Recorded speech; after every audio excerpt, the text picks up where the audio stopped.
The air in the grand hall grew heavy, thick with an unspoken dread, the moment the king's imposing figure crossed the threshold. His presence, a suffocating blanket, seemed to absorb every flicker of light, transforming the familiar opulence of the palace into a labyrinth of shadows and potential threats. Every ornate corner, every gilded archway, now felt like a harbinger of danger, reflecting the chilling power he wielded. In the center of this suffocating atmosphere, the young girl stood utterly frozen, her eyes wide with a mixture of fear and dawning comprehension. Before her, a defiant shield against the encroaching darkness, stood the queen.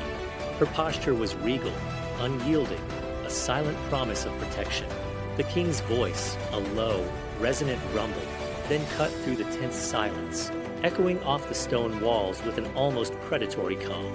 "So, the lost heir dares to return," he intoned, his words dripping with a chilling blend of sarcasm and menace. His gaze, sharp and calculating, held no trace of warmth or kindness, only a cold, unwavering control that promised retribution. The queen, her chin held high, met the king's gaze with an unwavering defiance that belied the danger of the moment. Her voice, though firm, carried an undercurrent of steel. "You will not harm her," she declared, her words ringing with conviction. A cruel smirk played on the king's lips, a chilling display of his absolute power. "And who will stop me? You?" he challenged, his tone laced with contempt. Without hesitation, the queen took a resolute step forward, placing herself even more firmly between the king and the vulnerable girl. Her next words were a calculated strike, aimed directly at the heart of his fragile authority. "I kept your throne stable while you drowned the kingdom in fear and tyranny," she accused, her voice rising with a righteous anger. "But this child, she carries the true bloodline, the legitimate claim to this kingdom, a claim you usurped."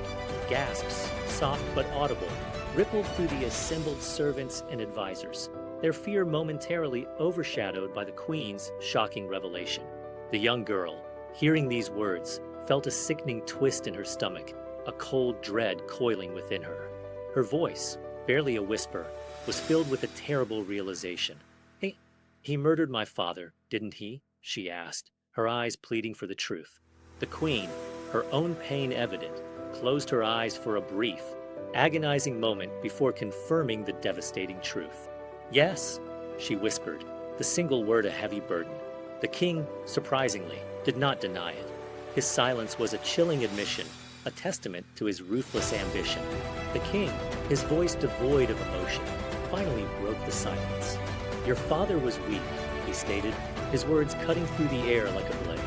"He hesitated when the kingdom needed a ruler with iron, a hand strong enough to forge its destiny, not one that wavered in indecision." The girl, her fists clenching at her sides, her body trembling with a nascent fury, challenged his cold justification. "You call betrayal strength? You call the murder of a rightful king a necessary act?" she demanded, her voice cracking with emotion.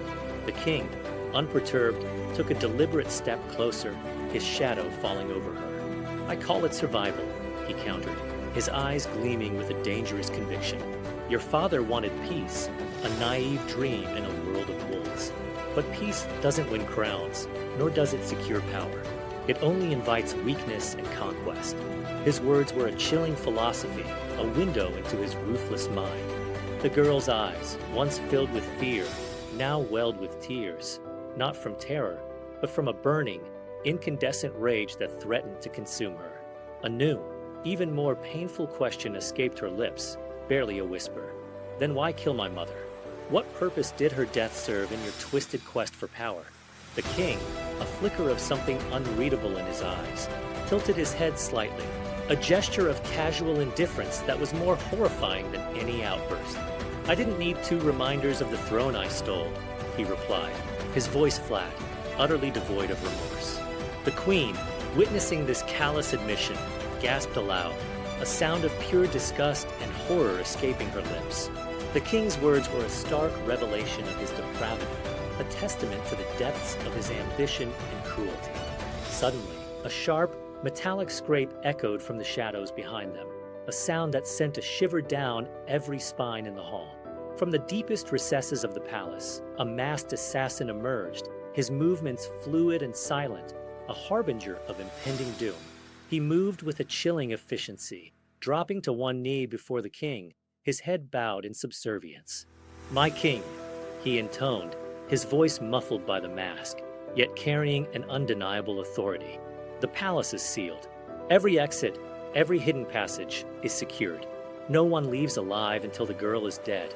A collective gasp swept through the assembled servants and advisors, their faces contorting in terror. They instinctively recoiled, stepping back as if to distance themselves from the grim pronouncement. Fear, palpable and suffocating, spread like wildfire through the hall, consuming all hope. The girl, her eyes wide with horror, instinctively recoiled, stepping away from the chilling pronouncement. The assassin, his posture unwavering, continued his report. "We await your command, sire. The order to execute is all that remains." The king, his hands slowly rising, began to prepare to give the fateful order, his expression unreadable, yet undeniably menacing. But before the king could utter the fatal command, before his hand could complete its descent, the queen, with a surge of desperate courage, moved. She positioned herself directly between the king and the terrified girl, her body a living barrier. Her voice, though strained, was resolute. "You will not harm her," she declared, her words a desperate plea and a fierce challenge. The king's eyes narrowed, his jaw tightening with barely suppressed fury. "Step aside, woman," he commanded, his voice a low growl, a warning. "No," the queen retorted, her voice gaining strength, her resolve hardening. "If she dies, the kingdom loses its rightful heir, its last hope for true leadership. And I lose the last precious piece of the man I loved, the man you destroyed, before your ambition consumed everything." Her words were a poignant accusation, a testament to the love and loss she had endured. The king's jaw tightened further, a muscle twitching in his cheek. "You betray your crown, your sworn duty to me and this kingdom," he accused, his voice laced with venom. The queen met his gaze, her own eyes burning with a fierce, unyielding conviction. "You betrayed the kingdom first," she answered, her voice ringing with truth. "You betrayed its people, its traditions, and its very soul, long before I ever considered defying your tyrannical rule." Her words hung in the air, a powerful indictment of his reign, a truth that resonated with the silent witnesses in the hall. The tension in the room was unbearable, a powder keg waiting for a spark.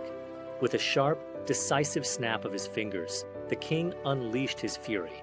Royal guards, clad in dark, imposing armor, surged forward, rushing towards the queen and the girl with menacing intent.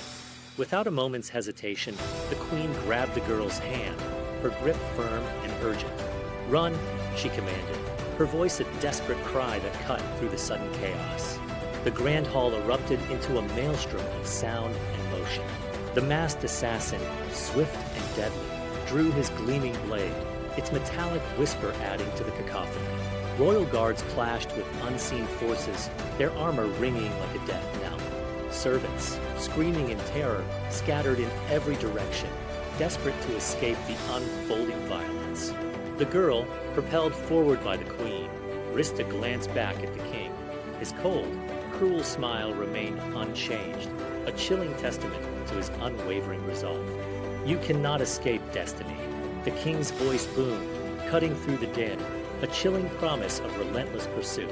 But the queen, her resolve unbroken, pushed the girl towards a hidden corridor, a secret passage known only to a select few. "Go," she whispered, her voice filled with urgency and love. "Live, learn the truth of your lineage, the truth of this kingdom.